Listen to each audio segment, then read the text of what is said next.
Replayable versus Unreplayable games by Tissu. Before we even get into it, chat, I think that's why people like Call of Duty so much.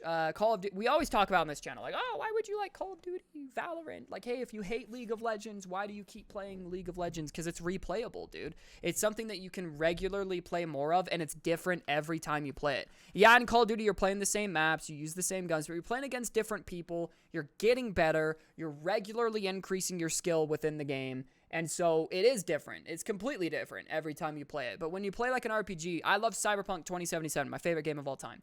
I've replayed it like 3 or 4 times throughout the whole story. It's the same story every time you play it. It's not really different every single time.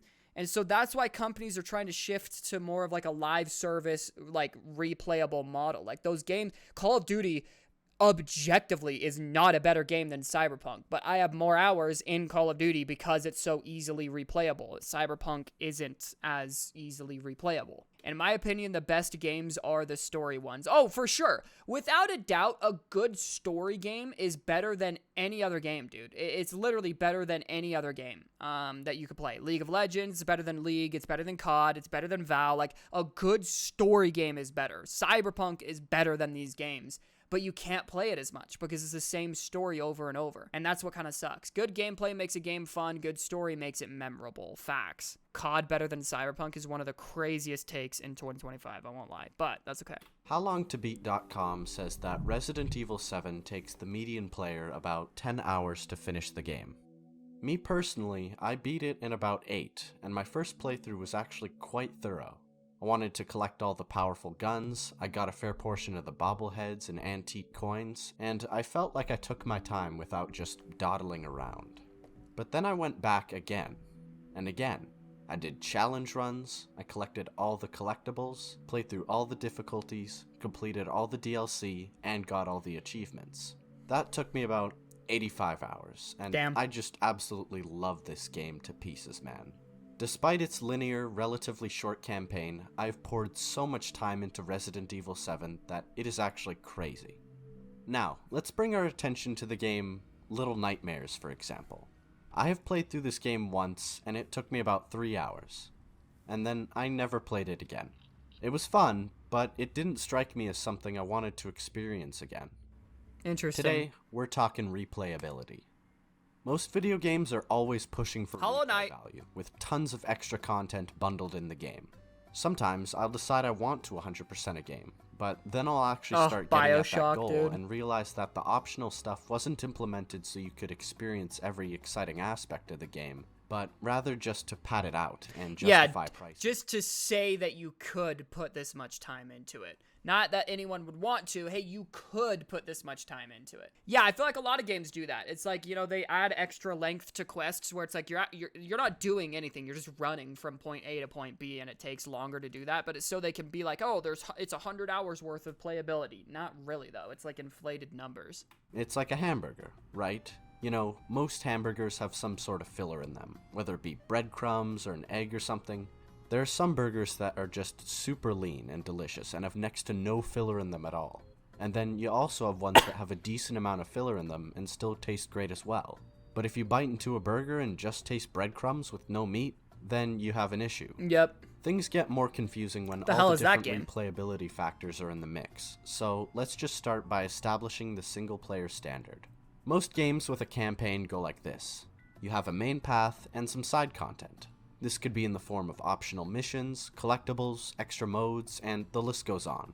Too often, I'll forget the sheer amount of extra content that games pack in is usually straight up exhausting. I had to play through Dark Souls 3 thrice just to get all the achievements. Do you know how draining that is? Gives me conniptions. If you spent hours on this staircase, I guess the argument I have for that, and this might be getting off topic of the video, what's the point then? Why, like, if it's, I've never understood achievement grinding unless you genuinely, like, are obsessed with the game and you have a good time grinding the achievement. If you hated playing Dark Souls 3 times in a row, why are you grinding for the achievement, you know? I don't know. Maybe that's crazy of me. now it's natural that the average player would look at that grind and go, fuck that, I'm not doing all that bullshit. That's what I just said. And said. that is very fair. But honestly, I really enjoyed 100%ing Dark Souls 3. because it quite simply allowed me to keep playing the game and experiencing new stuff even after I finished the story. Well, I guess if you enjoyed it, then that's fine. This is the equivalent of dumping breadcrumbs into your mouth after finishing your burger, which can taste good or bad depending on how full you are. Side content should always be a supplement to already great gameplay, rather than something to just prop up a hollow experience. But what if your whole game is a hollow experience? Well, we have a term for that, and that's called online multiplayer. Yeah. Wow. Guys, we're not very good at this game. Obviously, in reality, online multiplayer games are not just hollow experiences. That's a joke, but they can teeter on being too static. Yeah. They rely on the fact that people will be playing their game consistently. So as long as you have people to play with, you can play the game forever. So many games have arrived and then died a year or two after, simply because of the fact that no one wants to keep on feeding into their lacking gameplay loop. Who remembers Cyberspace? Is that what it was called? Chat, help me out. It was one of the first, it was one of the first battle royales after Fortnite. Like before, like the battle royale craze was just starting to hit. I think like Blackout had just come out, Call of Duty's first battle royale attempt. It was Fortnite, PUBG. And then there was like, it was like, what was it called? Cyberspace or something like that. Dude, it was cool how they had it. It was like the map would start deleting itself instead of just a circle closing in, the map was like deleting itself. What the hell was it called? Help. Was it called Cyberspace? Did I get that right? No. What was it called? It's Cyber Battle Royale. And it got shut down. Oh, this is it. Hyperscape. That's what it was. Hyperscape. Oh, I don't know why. Whenever people talk about game companies shutting down, I think about this one. There's a lot of hype behind it. It was actually kind of fun. It was actually pretty fun. But, yeah, it shut down. I don't know. That had nothing to do with really the video that we were watching, but, you know. So, on one hand, you have these games like League of Legends, CSGO, and TF2 that have these massive communities that have been playing the game for hours each day for nearly decades. And you also have these absolutely bone-dry games where you'll be lucky to even get into a match without a friend to play with. Ugh. Multiplayer games have the potential to be the most replayable games, and also the least replayable. When you get in a groove of learning and experimenting and creating new results, that is when multiplayer is at its peak, and it's on the developers to make sure that they provide for their die-hard fans. Both TF2s especially. I mean, it seems that they have just now started to realize that people actually like to play their games. It's so true, dude. Valve they give out the most, like, non-frequent updates ever. Would you play it today if it was still out? Yeah, I'd probably play Hyperscape. Maybe not regularly. I don't know. I would jump into Hyperscape if people were playing it. It was fun. It was fun enough to at least play for a little bit. Pretty fun. Just wasn't enough to keep a live service game, which is competing with Fortnite. Yeah, no, it's true. And it was Fortnite while it was at Fortnite's peak, too. I feel like if it came out today, maybe it would last longer than it did. But yeah, no, Fortnite at its peak, it could not compete with that. So we got multiplayer servers back for Titanfall, and teased with a summer update from Team Fortress, only for it to just be some more hat crates. I know, I got my shit, okay. Yep. And then... Oh, fuck! Games don't always have to be about the product itself, but the friends you play with. A waiter. More toddlers, please. Stop! Online PvP games are always more fun with friends, but that often comes with the burden of frustration and competition as well. Co-op is a good middle ground between the chaos of online bullshit and the immersive and focused nature of single player. I find games with co-op modes to often be the most replayable, because it means that they both have a near infinitely replayable way to experience it with friends, along with a solid way to navigate it solo as well. Great co-op games have a simple yet exciting gameplay loop. Shoot enemies with your friends, explore with your friends, or just do whatever the fuck you want with your friends. When a co-op game knows when to sit back and just be a vessel for friendship rather than a constant blaring source of stimulus, then it's doing its job right. What was that? I'm scared. Oh, that's you chewing. Wow. Okay, don't do that again. Goodness. When a game is an absolute classic, a remake or a remaster can create some differences in replay value. Firstly, for all the people who have already played the original, it's a gamble on whether the game is even worth playing because the differences might not be striking enough.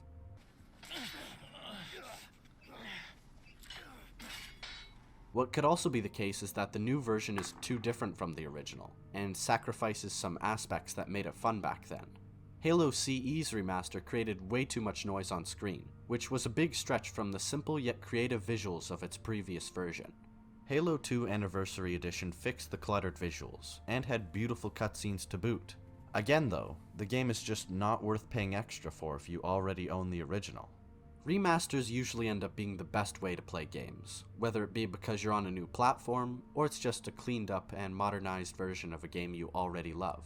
But remakes are a whole... I think remasters should be a cap of $20. Hey, is that crazy for me? Why would you pay a full $60, $70 price tag for a game that's already come out that you've probably already played? I felt like that about the Dead Space remaster. For whatever reason, my dumbass paid for it, and I played it, and I was like, dude, this is what I wanted. It was updated graphics, updated game controls. It looked beautiful. It sounded amazing, but it was still the Dead Space that I loved. Absolutely glad that I got to play it again, but I paid $60 for it. And I was like, dude, this should be $20, you know? Different beast. Remasters can have drastic changes, but you're still playing the same game. If you're playing a remake, it can often be a completely different game. And translating a game into a new form, developers really have to take intention into consideration.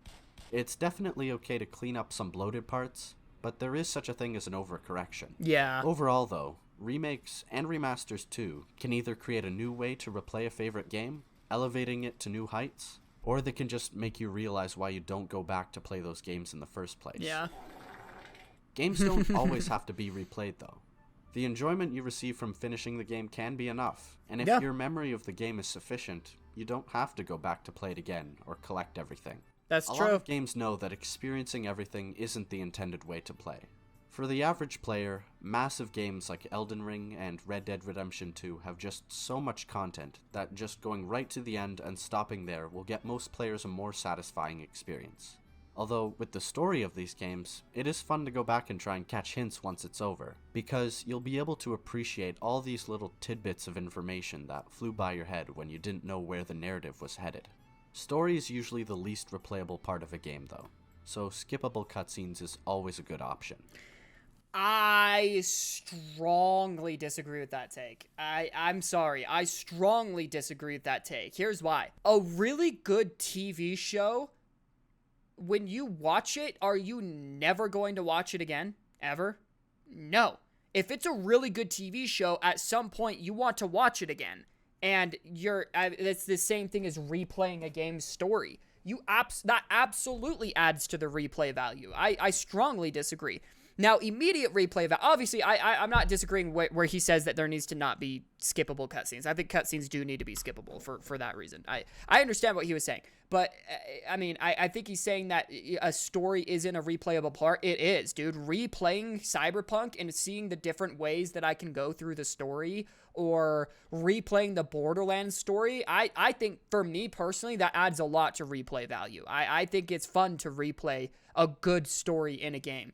Red Dead 2, Cyberpunk, Borderlands, all games that I gladly replay the story, and I replay it for the story because the story is so damn good. I rewatch Family Guy all the time. Exactly. It's like it's the same when you're rewatching a show. Dude, I'm gonna go watch the Fallout show again. I watched it right when it came out back in March of last year, whenever the hell it came out. I'm gonna go watch it again, and I'm gonna love it. I'm gonna have a great time watching it, you know? That doesn't mean it doesn't add to the rewatchability of it. No, it's a great show. I understand what he was saying, though. He's just saying that they need to have skippable cutscenes if you're, like, immediately replaying the game again. I get what he was saying. But I do think that a good story absolutely adds to replay value for sure. The last thing you want a second playthrough to be is tedious. It should feel like diving headfirst back into a familiar world, rather than just dealing with monotony. It's just a nice option for people who want more time with great games. For me personally, though, one of my favorite kinds of game is the kind that cannot be replayed. Well, of course you can technically replay this style of game.